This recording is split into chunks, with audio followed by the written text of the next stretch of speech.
दो प्यार करने वालों के बीच में ऐसा भी हो सकता है, ये सोचकर रूह कांप जाती है।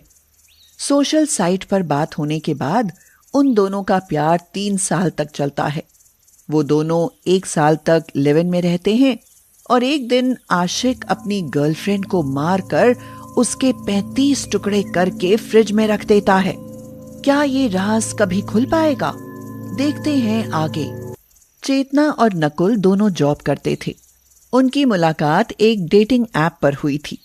बातें हुई, मुलाकातें हुई और फिर प्यार हो गया।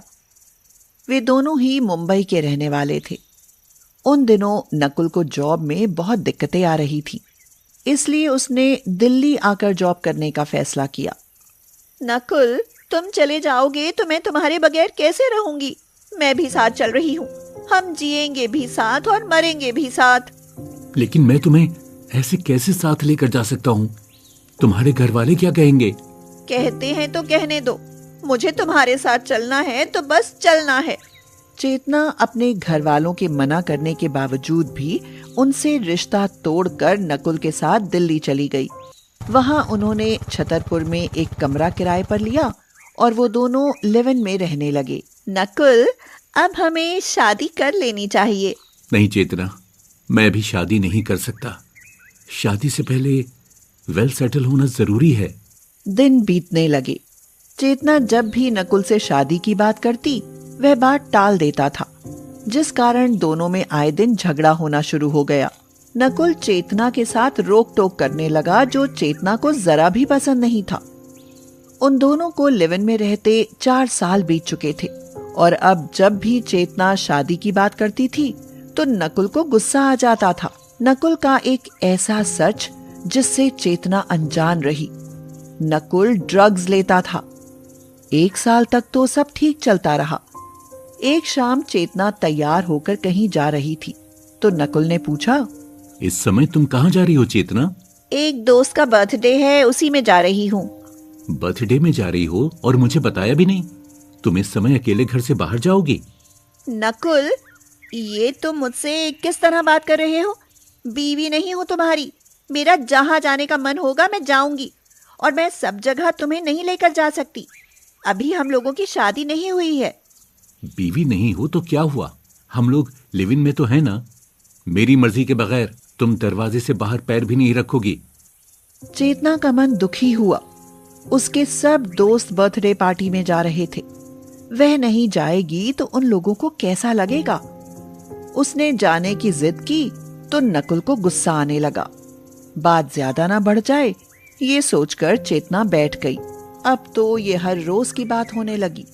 हर बात के लिए रोक टोक, लड़ाई झगड़े। कभी कभी तो चेतना को पछतावा होता कि उसने अपने मम्मी पापा को छोड़कर आखिर नकुल के साथ रहने का फैसला ही क्यों लिया। एक दिन नकुल पूरा दिन बाहर रहा। शाम को जब वह रूम पर आया तो चेतना को लगा जैसे वह नशे में है। चेतना को पहले भी कई बार उसकी जेब से कोई पाउडर जैसी चीज मिली थी। अंदर घुसते ही नकुल ने कहा, अरे यार, हट जाओ सामने से। जब देखो सामने दीवार की तरह खड़ी हो जाती हो। नकुल, तुम्हारे पास से ये अजीब सी स्मेल कैसी आ रही है? हटो यहाँ से। अपने आप को मेरी बीवी समझने की कोशिश मत करो। What do you mean, Nakul? हमारी शादी होने वाली है और मुझे तुमसे कुछ भी पूछने का अधिकार है। नकुल नशे में था। वह ड्रग्स लेकर आया था। वह बोला, जो लड़की ये चाहती है कि मैं उसकी उंगलियों पर नाचूं, उस लड़की से मैं शादी हरगिज नहीं करूंगा। अब अपनी शक्ल मेरे सामने से दूर ले जाओ और मेरे लिए खाना लगा दो। चेतना की आंखें भर आईं। वह बोली, तुम ये क्या बोले जा रहे हो? शायद तुमने शराब पी है। नकुल, मैं तुमसे प्यार करती हूँ, तुम्हारे बिना नहीं जी सकती। आओ इधर बैठो। जैसा तुम कहोगे मैं वैसा करूंगी, लेकिन ये मत बोलो कि मुझसे शादी नहीं करोगे। नहीं करूंगा। दफा हो जाओ यहाँ से। नकुल, तुम ऐसा कैसे कर सकते हो? अगर तुमने मुझे धोखा दिया तो? तुम जैसी लड़कियां केवल टाइम पास के लिए होती हैं। और ये धमकी किसको दे रही हो? बोलो, क्या करोगी तुम? तुम्हारी सारी पोल खोल दूंगी। नकुल ने उसको थप्पड़ मारा और उसका गला दबाते हुए कहा, मैं तुम्हें कुछ कहने लायक ही नहीं छोड़ूंगा। नकुल ने उसका गला दबा दिया। चेतना मर गई। जब चेतना का शरीर ढीला पड़ गया तब नकुल ने उसे छोड़ दिया। वह घंटों उसके मरे हुए शरीर के पास बैठा हुआ सोचता रहा। अरे ये तो मर गई, अब इसकी लाश का क्या करूं? अगर किसी को पता चल गया तो पुलिस मुझे पकड़ कर ले जाएगी। नहीं, मैं ऐसे नहीं होने दूंगा। उसने कुछ देर सोचा और फिर वह कमरे में ताला लगाकर बाहर चला गया। कुछ ही देर में वह एक 300 लीटर का फ्रिज और एक आरा खरीद लाया। उसे डर था कि कहीं चेतना की बॉडी में दुर्गंध न हो जाए, इसलिए वह ढेर सारा रूम फ्रेशनर और अगरबत्ती भी खरीद लाया। घर आकर उसने चेतना के 35 टुकड़े किए और उसे फ्रिज में रख दिया। उसने एक हार्ड केमिकल से कमरे का फ्लोर और फ्रिज अच्छे से साफ किए ताकि कोई सबूत बाकी न रह जाए। ज्यादा बोलती थी, अब कभी नहीं बोलेगी। मेरी बीवी बनने की कोशिश करती थी, अब देखता हूं कैसे बोलती है। नकुल के पागलपन की इंतहा हो चुकी थी। वह चेतना की खोपड़ी को फ्रिज से बाहर निकालता, उससे घंटों बातें करता और उसे फिर से फ्रिज में रख देता। एक दिन नकुल ने सोचा कि अगर पुलिस यहाँ तक पहुंची भी तो वो भाग जाएगा, लेकिन चेतना की लाश तो रहेगी। अगर किसी ने चेतना को पहचान लिया तो? नकुल ने उसका सिर फ्रिज से निकाला और उसे जला दिया। फिर उसे पानी से साफ करके फ्रिज में वापस रख दिया। नकुल रोज उसका एक छोटा टुकड़ा निकालता और छतरपुर के जंगल में ले जाकर पॉलिथीन में से निकालकर फेंक देता ताकि उसे जंगली जानवर खा ले और चेतना की हत्या के सबूत धीरे धीरे खत्म हो जाएं। 3 साल बाद चेतना के घर वालों को उसका ख्याल आ जाता है और वो अपनी बेटी से कांटेक्ट करने की कोशिश करते हैं, लेकिन अब तक चेतना तो इस दुनिया से ही जा चुकी थी। जब उन लोगों का चेतना से कोई संपर्क नहीं हुआ तो वो लोग दिल्ली आ पहुंचे। उन्होंने चेतना के ऑफिस से उसके रूम का एड्रेस लिया और वहां पहुंच गए। चेतना के पिताजी ने नकुल से पूछा, बेटा चेतना कहाँ है? हमें चेतना से मिलना है। नकुल पहले तो उन्हें देखकर हड़बड़ा गया, लेकिन फिर खुद पर काबू पाते हुए बोला, वो यहाँ नहीं है। 4 दिन पहले ही वो मुझसे झगड़ा करके घर छोड़कर चली गई। हे भगवान, न जाने कहाँ गई होगी। मेरे मन में तो उल्टे सीधे ख्याल आ रहे हैं। बेटी के ना मिलने पर वो वहां से चले गए। फिर उन्होंने चेतना की गुमशुदगी की रिपोर्ट लिखवाई। पुलिस को ऐसा कुछ नहीं दिखाई दे रहा था जिससे कि ये कहा जा सके कि उसे कुछ हो गया है या उसे किसी ने किडनैप कर लिया है। पुलिस वालों ने कहा, आपकी बेटी बच्ची नहीं है, अपने बॉयफ्रेंड से लड़कर गई है। दिमाग ठीक हो जाएगा तो खुद ही लौटकर आ जाएगी। कई दिन और बीत गए। जब चेतना नहीं आई तब उसके माँ बाप ने पुलिस पर उसकी छानबीन के लिए दबाव बनाया। उसके बाद पुलिस की टीम नकुल के कमरे पर जा पहुंची। तुम दोनों के बीच किस बात को लेकर झगड़ा हुआ था? सर, वो मुझ पर जल्दी शादी करने के लिए प्रेशर बना रही थी। मैंने उससे कुछ महीने और रुकने के लिए कहा, बस इसी बात पर मुंह फुलाकर चली गई। कितना किराया है इस रूम का? सर 4000, बिजली पानी अलग से। बिजली पानी तो फ्री होंगे क्योंकि सरकार ने कुछ यूनिट लाइट पानी तो फ्री दे रखा है। और तुम लोगों का खर्चा ही कितना होगा? नहीं सर, इस बार तो पानी का बिल 500 रुपए आया था। पुलिस वाले ये सुनकर चौंक गए कि इतना बिल तो बहुत बड़े परिवार में आता है। अच्छा, इतना? तुम लोग इतना पानी खर्च करते हो और तुम 2 लोगों के लिए घर में इतने बड़े फ्रिज की जरूरत क्या है? इतना पानी का स्टॉक रखते हो क्या? फ्रिज का नाम लेते ही नकुल के चेहरे पर हवाइयां उड़ने लगी। एक पुलिस वाले ने जैसे ही फ्रिज खोलकर देखा तो वह देखकर बोला, सर, फ्रिज में खोपड़ी। फ्रिज में खोपड़ी? जब सारा फ्रिज खोलकर देखा गया तो उसमें चेतना के शरीर के टुकड़े रखे हुए थे जिनमें दुर्गंध आने लगी थी। ये खोपड़ी किसकी है? क्या तुमने किसी को मारकर फ्रिज में रखा था? नकुल खामोश रहा, उसने कुछ नहीं कहा। पुलिस ने नकुल को अरेस्ट कर लिया और फ्रिज को अपने कब्जे में कर लिया। पुलिस की टीम वहां भी गई जहां नकुल ने चेतना के टुकड़ों को फेंका था। जब नकुल को पुलिस रिमांड पर लिया गया तो उसने अपनी गर्लफ्रेंड को मारकर उसकी लाश फ्रिज में रखने का गुनाह स्वीकार कर लिया। फोरेंसिक टीम जांच कर रही है। पुलिस की टीम चेतना की हत्या के सारे सबूत जुटाने में लगी है। अब देखते हैं कि कानून ऐसे मुजरिम को क्या सजा देगा। तेलंगाना में हैदराबाद के मीरपेट इलाके में रघुवेंद्र अपनी पत्नी शुभदा और 2 बच्चों के साथ रहा करता था। रघुवेंद्र ने फौज में रहकर 17 साल देश की सेवा की और रिटायरमेंट के साथ उसने DRDO के साथ एक आउटसोर्स सुरक्षा गार्ड के रूप में काम करना शुरू किया। लेकिन उसका शादीशुदा जीवन कुछ ठीक नहीं चल रहा था। पिछले 5 साल से उसके घर में आए दिन झगड़े होते रहते थे। एक दिन शुभदा की माँ अलकनंदा ने शुभदा को फोन किया। हेलो शुभदा, कैसी है तू? माँ, मैं अच्छी हूँ, आप बताओ, आप कैसी हो? मैं भी ठीक हूँ। और बता, क्या चल रहा है? क्या चलेगा माँ, आपको तो पता ही है, पोंगल आ रहा है, बस उसी की तैयारी में व्यस्त हूँ। माँ, मैंने पोंगल के लिए hello hello hello Shubhada, hello.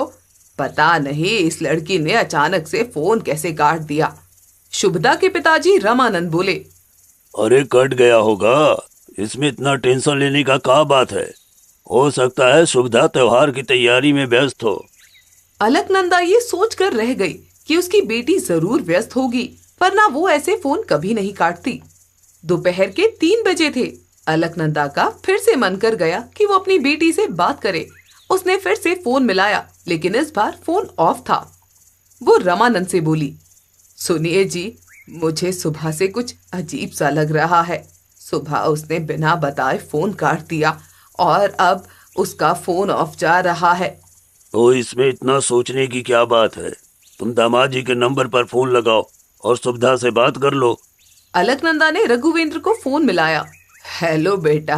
हाँ माँ, चरण स्पर्श। हमेशा खुश रहो बेटा।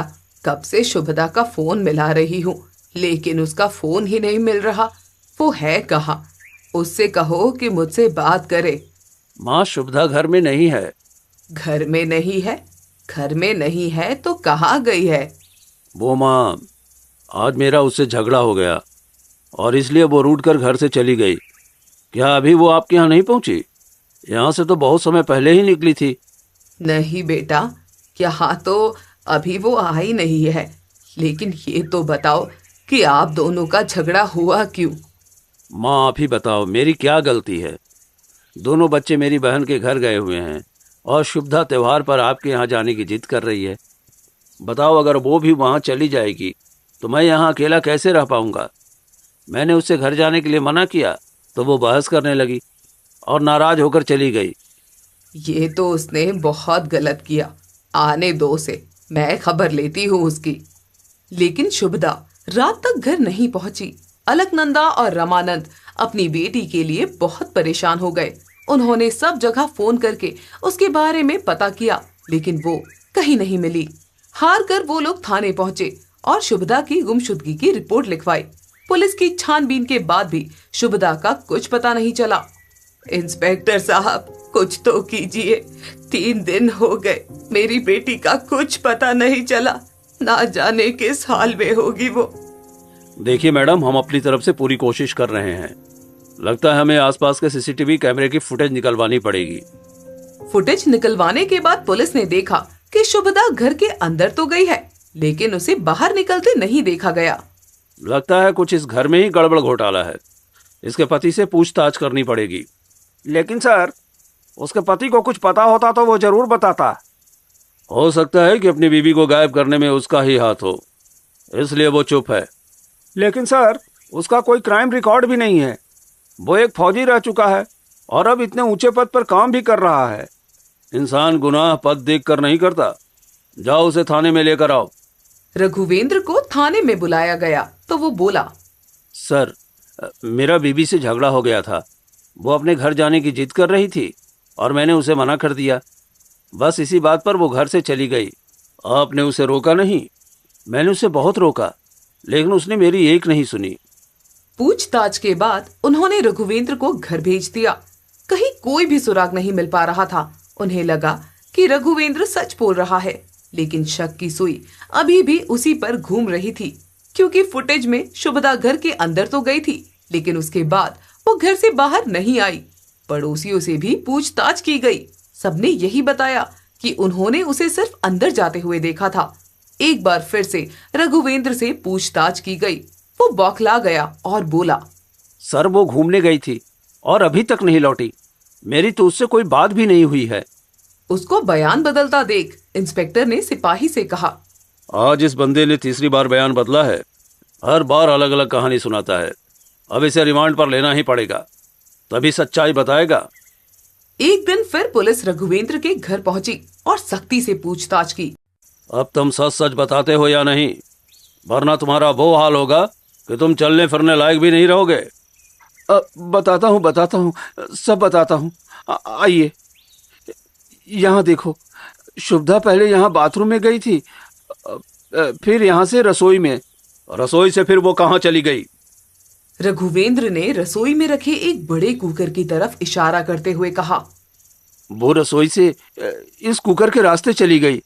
ये क्या बकवास कर रहे हो? सच सच बताओ कि शुभदा कहाँ गई?